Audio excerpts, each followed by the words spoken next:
नमस्कार दोस्तों, मैं हरीश भारद्वाज सर्वप्रथम आप सभी को गणेश चतुर्थी के पर्व की हार्दिक शुभकामनाएं देता हूं व भगवान गणेश से आप सभी दर्शकों को स्वस्थ मस्त तंदुरुस्त एवं आपके हर प्रकार के विघ्नों को हरने व आपकी दीर्घ आयु की कामना करता हूं। आप लोग जहां कहीं भी रहें सदा सुखी रहें और स्वस्थ रहें। जैसा कि आप सभी लोग इन दिनों गणेश पूजा में व्यस्त हैं एवं मस्त हैं, तो मैं विभिन्न माध्यमों के आधार पर इस पर्व से जुड़ी कुछ मान्यताओं को आपके सम्मुख रखना चाहता हूं, जिनके आधार पर हम सभी देशवासी इस पर्व को मनाते हैं। पहली मान्यता है, इनके द्वारा महाभारत महाकाव्य को लिखने का विचार आया और जिसके लिए उन्होंने एक ऐसे लेखक की आवश्यकता को प्रदर्शित किया कि जो बिना रुके थके महाकाव्य की रचना कर सके और उसको पूरा कर सके। इसके लिए गणेश जी को सहमत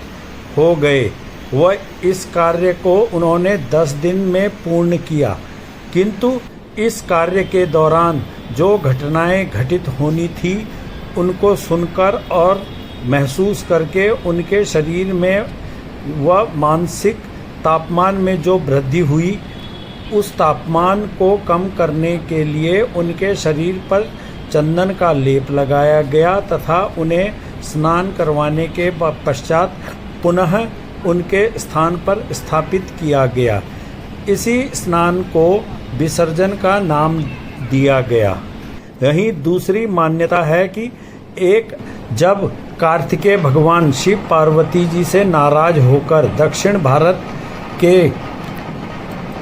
क्रौंचगिरी पर्वत पर रहने लगे, तो कुछ समय पश्चात भगवान शिव ने नारद जी से उन्हें वापस कैलाश पर्वत पर लाने की जिम्मेवारी दी। जिस जिम्मेवारी के तहत नारद जी उनका निवेदन लेके वहाँ पहुँचे, तो भगवान कार्तिकेय ने वापस जाने से साफ मना कर दिया। कुछ समय पश्चात भगवान गणेश अपनी दोनों पत्नियों के साथ और अपने गणकों के साथ उनसे मिलने के लिए गए, जहाँ वे कुल 10 दिन रहे और उनके आगमन पर दक्षिण भारत के विशेषकर बेल्लारी की जनता ने अति प्रसन्नता दिखाई और वे लोग वहाँ अति प्रसन्न हुए, क्योंकि गणेश जी के पहुँचने के पश्चात वे लोग धन धान्य और संपदा से और सुख समृद्धि से संपन्न हो गए। 10 दिन पश्चात जब गणेश भगवान वापस कैलाश आने लगे, तो दक्षिण के लोग बहुत दुखी हुए और उन्होंने दुखी मन से उनके पग धोए। आप लोग पग का अर्थ समझते होंगे, नहीं तो मैं आपको बता दूं, पग का अर्थ पाँव होता है। तो उनके पाँव धोए और उसके पश्चात उनकी पूजा की। पूजा करने के बाद भगवान को उन्होंने विदा करने के समय निवेदन किया कि हे भगवान, आप जा तो रहे हैं, लेकिन अगले वर्ष शीघ्र आना और पुनः हमें आशीर्वाद देना। जिस भाव से उन्होंने उनके पग धोए, उस विधि को ही विसर्जन का नाम दिया गया। वैसे तो दक्षिण में गणेश चतुर्थी का पर्व घर घर में काफ़ी समय से अपने अपने तरीक़ों से और मान्यताओं के आधार पर मनाया जाता रहा है, किंतु अंग्रेज़ों के शासन काल में अंग्रेज़ों के ऊपर दबाव बनाने के लिए बाल गंगाधर तिलक जी ने पूरे महाराष्ट्र के नागरिकों से निवेदन किया कि इस पर्व को एकजुट होकर मनाएं, और जनता ने गणेश चतुर्थी पर्व को संगठित रूप से मनाया, जिसकी वजह से अंग्रेज़ों के ऊपर दबाव बना और अंग्रेज़ इस भीड़ को और इस संगठन को देखकर सहम गए और डर गए। आज हम सभी देशवासी इस पर्व को जिस रूप में मनाते हैं वह सराहनीय कार्य है। एक और जहां हम देश को एकजुट बनाते हैं, वहीं एक दूसरे के कल्चर को भी पहचानते हैं, जिससे कि हम सब में एकता बनी रहती है, चाहे वह किसी भी जाति के हों, किसी भी धर्म के हो या किसी भी संप्रदाय के हों। मैं इस वीडियो के अंत में आप सभी दर्शकों के सम्मुख अपना विचार रखते हुए निवेदन करना चाहता हूं कि मान्यताओं को मानते हुए उत्तर भारत के लोग जो गणेश चतुर्थी में अपने तरीके से पूजा करते हैं और बाद में विसर्जन हेतु मूर्ति को नदियों, घाटों व अन्यत्र क्षेत्रों में फेंक देते हैं, वे सभी मूर्ति को नहलाकर पूजा के बाद किसी पीपल, बड़, वट वृक्ष के नीचे रख दें या शिव मंदिर के प्रांगण में खुले में रख दें, जिससे कि वह मूर्ति धीरे धीरे गल जाएगी और मिट्टी में मिल जाएगी,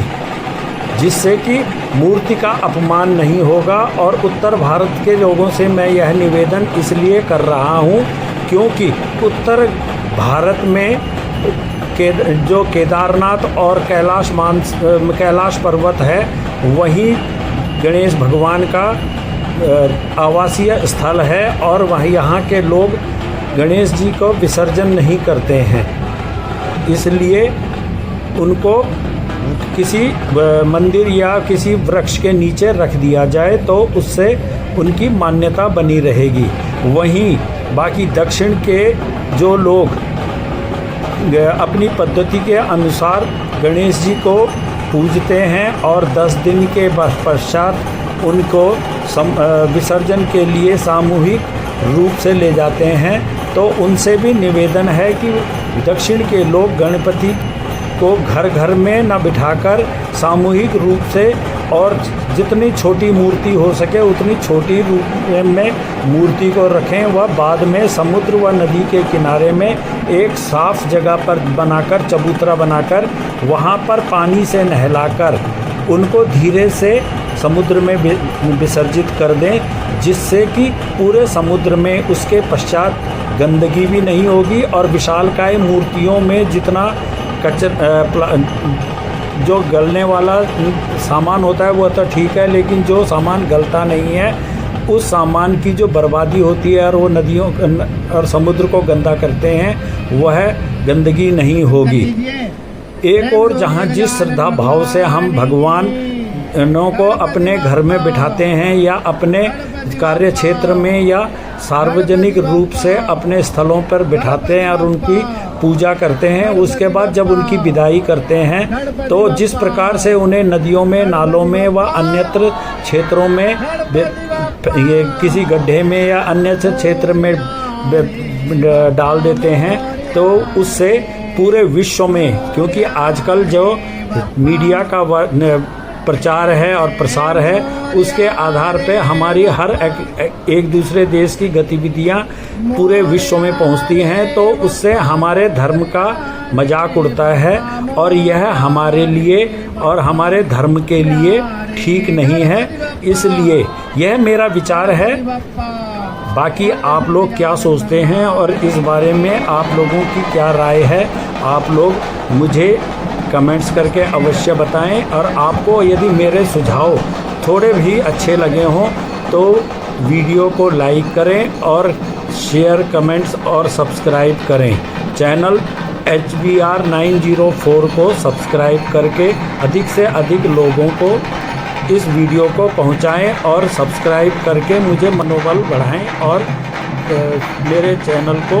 अधिक से अधिक प्रोत्साहित करें। वीडियो देखने के लिए बहुत बहुत धन्यवाद। बाकी आपके सुझावों का इंतज़ार में रहूँगा।